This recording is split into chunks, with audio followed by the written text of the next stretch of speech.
This is why love has not found you yet. Let me tell you what came through for this collective reading. 9 of Wands and 7 of Wands. The message is clear.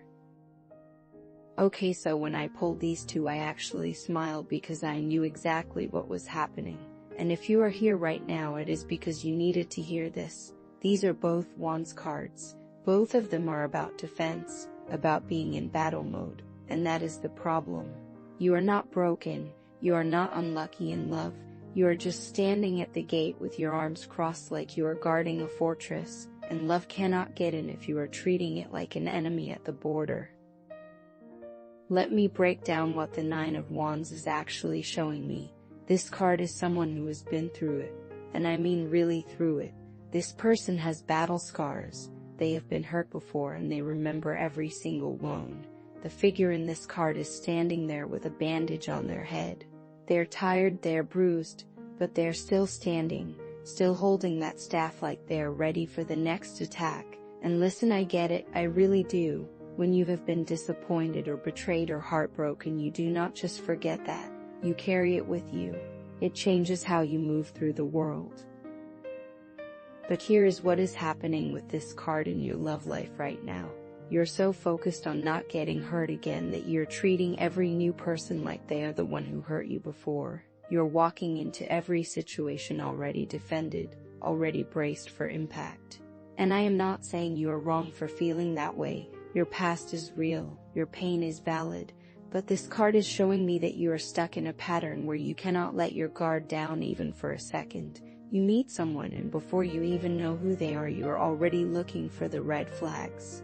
Already planning your exit strategy, already half out the door because at least if you leave first you cannot get left behind. And the thing is, you probably do not even realize you are doing this. It feels like protection.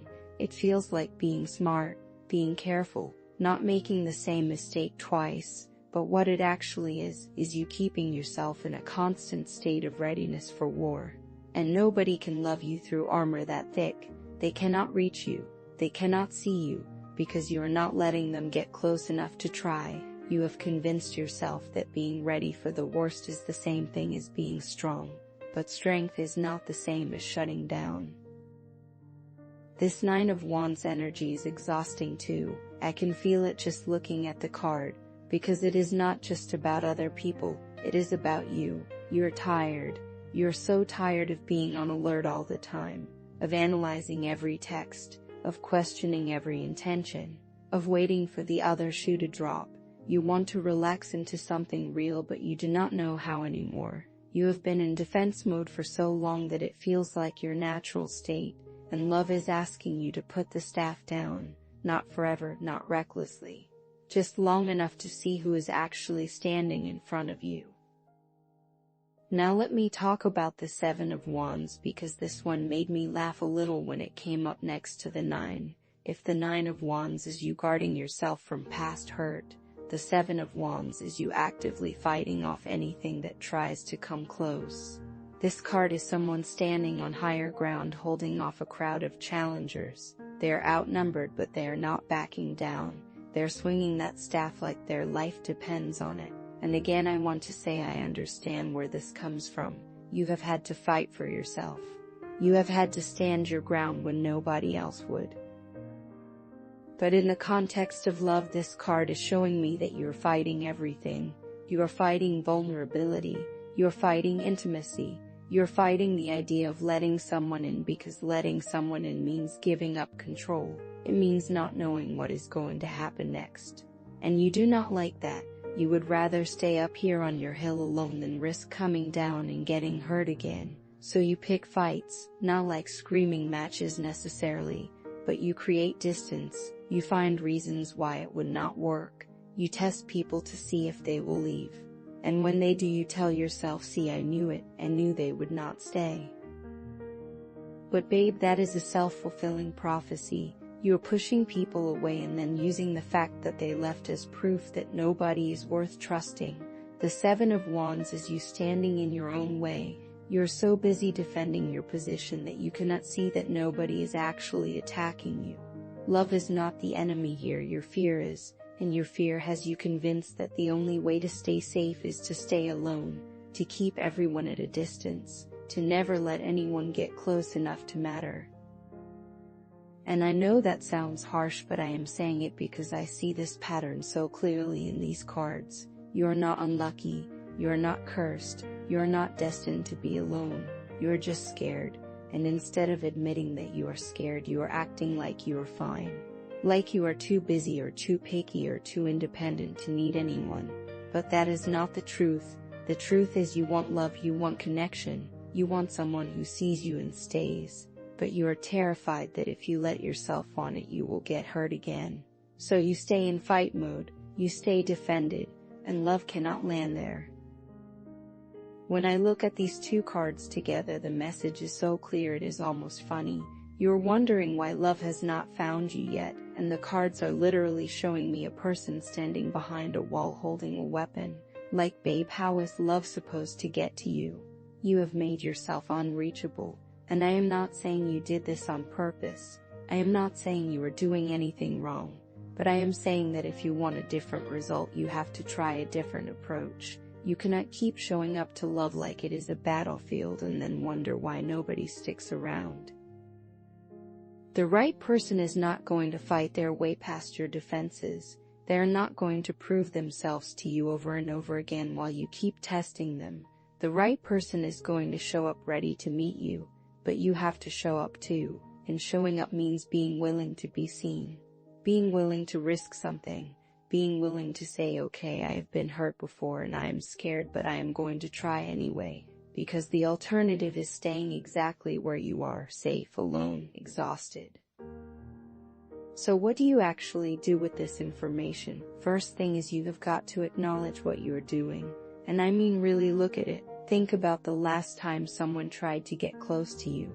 What did you do? Did you pull back? Did you find a flaw?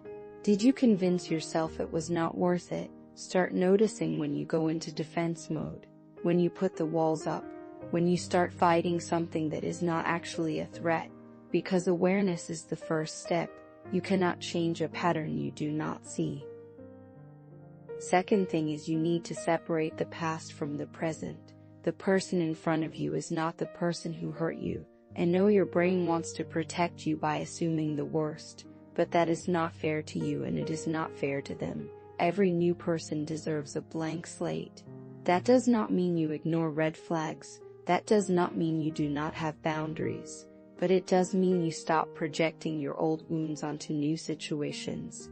When you feel yourself getting defensive, ask yourself, is this person actually doing something wrong or am I reacting to something that happened before? Third thing is practice putting the staff down, literally and metaphorically. I mean this in the smallest ways. When someone texts you and you want to wait 3 days to respond because you do not want to seem too interested, just text them back. When someone asks you a real question about yourself and you want to deflect with a joke, try actually answering. When you feel yourself starting to pick a fight or create distance, pause, take a breath, ask yourself, what am I actually afraid of right now? And then do the thing that scares you, not recklessly but intentionally, because that is how you build trust, not in other people, in yourself. You learn that you can handle being vulnerable. You learn that being open does not mean being destroyed. I want you to sit with these questions for a second. Where in your life are you still fighting a battle that already ended? What would it feel like to let someone see the parts of you that you keep hidden? And what is the story you have been telling yourself about why love has not worked out? Because I am willing to bet that story is keeping you stuck. You are not too much. You are not too damaged. You are not too anything. You are just scared, and that is okay, but you cannot let fear run the show anymore. You're allowed to want love and also be scared of it. Those two things can exist at the same time, but you have to choose which one you are going to listen to. Your fear will always have something to say. It will always find a reason to stay defended, but your heart knows what it wants. And it is tired of waiting. The right person is not going to be perfect. They are not going to fix you or complete you or make all your fears disappear, but they are going to show up. And when they do, you need to be ready to let them in, not because you are healed, Not because you have it all figured out, but because you are willing to try. So if this reading is landing for you, I want you to really hear me. Love has not found you yet because you have been standing guard. Then you do not have to do that anymore. You're safe enough to be soft, you're strong enough to be vulnerable, and you're absolutely worthy of the kind of love that does not make you fight for it. The kind of love that feels easy, that feels like coming home. But you have to put the weapons down first. You have to stop treating connection like combat, and you have to trust that even if it does not work out, you will be okay, because you have survived every hard thing so far. And you will survive this too. Comment the word ready if you are finally willing to let your guard down. I want to see who is actually done with the battle and ready for something real. This is a collective reading.